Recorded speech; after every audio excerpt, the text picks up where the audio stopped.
નમસ્કાર દર્શક મિત્રો, આપ જોઈ રહ્યા છો ડિજિટલ ન્યૂઝ. જોઈએ આજના મુખ્ય સમાચાર ફરી એકવાર ડિજિટલ ન્યૂઝ સાથે.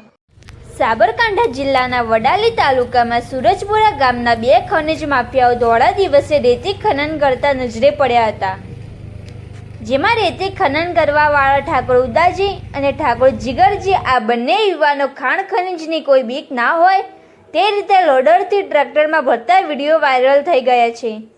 શું સરકાર આવા લોકોથી અજાણ છે કે પછી આ રેતી ખનન કરવાવાળા ઉપર અધિકારીઓ આકરા પગલાં ભરશે ખરા કે પછી સરકારશ્રીને નુકસાનમાં ઉતરવાનું ચાલુ જ રહેશે?